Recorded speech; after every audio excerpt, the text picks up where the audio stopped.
ভালো রান্না করতে পারি আর না পারি, আপনাদের ভাইয়ার যখন যেটা খেতে মন চাবে তখনই সেটা রান্না করে দিতে হবে আর রান্না করে খাওয়াতে হবে। সো হ্যালো এভরিওয়ান, আসসালামু আলাইকুম। সবাই কেমন আছেন?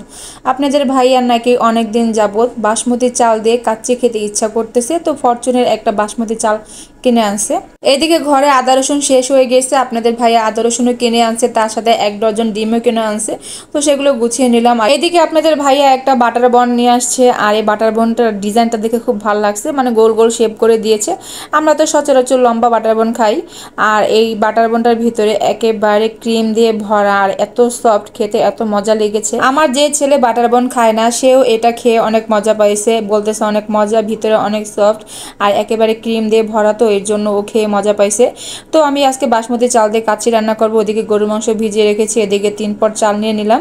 আর অন্যদিকে আপনাদের ভাইয়া বলতেছে সন্ধ্যাবেলা কিছু নাস্তা করবে, একটু সেমাই রান্না করে দেওয়ার জন্য। তো আমি একটু দুধ জাল দিয়ে নিয়েছি, আর এদিকে সেমাইটাও ভিজিয়ে দিলাম। গরুর মাংসগুলো মিডিয়াম সাইজ করে কেটে নিয়ে ভালোভাবে ধুয়ে নিয়েছি, তার সাথে 1 চামচ 2 চামচ মরিচের গুঁড়া, ধনে গুঁড়া, বিরিয়ানির মশলা, তেল, পেঁয়াজ, তারপর আদা রসুন বাটা দিয়ে ভালোভাবে এটাকে মথে নিচ্ছি, মানে হাত দিয়ে ভালোভাবে এটাকে মেখে তারপরে বসায় দিব। আর হাতে মেখে গরুর মাংস রান্না করলে কিন্তু এমনিতেই মজা হয়।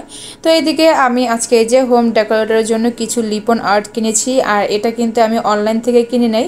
আমার এক অফিস কলিগ কবিতা, ওকে তো অনেকেই চিনেন, আমার অনেক ব্লগ ভিডিওতে দেখেছেন, ও বানিয়েছে, ওর কাছ থেকে কিনেছি। আগেই কিনেছিলাম, সময়ের অভাবে দেয়ালে ফিট করতে পারি নাই, তো আমি কিন্তু 3 কালারে কিনেছি। আর আপনাদের ভাইয়া আজকে যেহেতু বাসায় আছে তো ওকে দিয়ে লাগিয়ে নিব।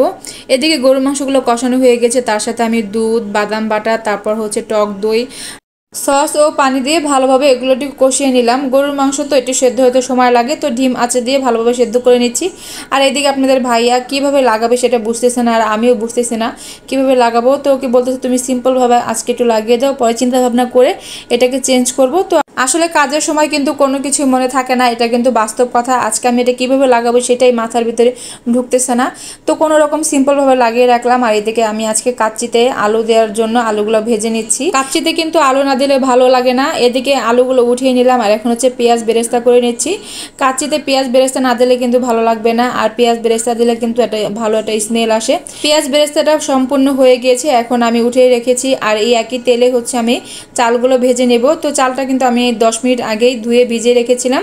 তার সাথে এখন কাঁচামরিচ আর পরিমাণ মতো লবণ দিয়ে দিলাম, আর এখন ভালোভাবে কষিয়ে হচ্ছে পানি দিয়ে দিব।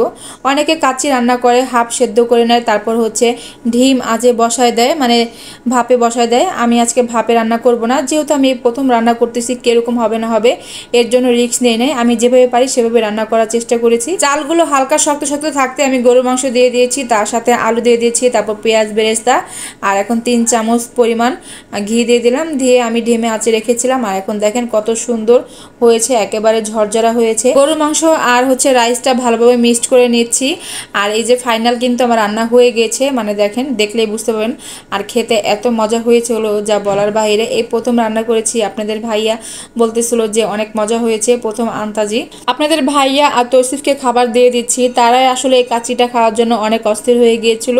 তো আজকের মতন আমার ভিডিওটা এই পর্যন্তই। যাদের কাছে আমার ভিডিও ভালো লাগবে অবশ্যই লাইক কমেন্ট শেয়ার করতে ভুলবেন না। আর আপনাদের লাইক কমেন্ট শেয়ারে কিন্তু আমরা অনেক দূর এগিয়ে যেতে পারবো, আপনাদের ভালোবাসা ছাড়া কিন্তু আমরা কিছুই করতে পারবো না। দেখা হবে নেক্সট ভিডিওতে, সবাই ভালো থাকবেন, সুস্থ থাকবেন, আল্লাহ হাফেজ।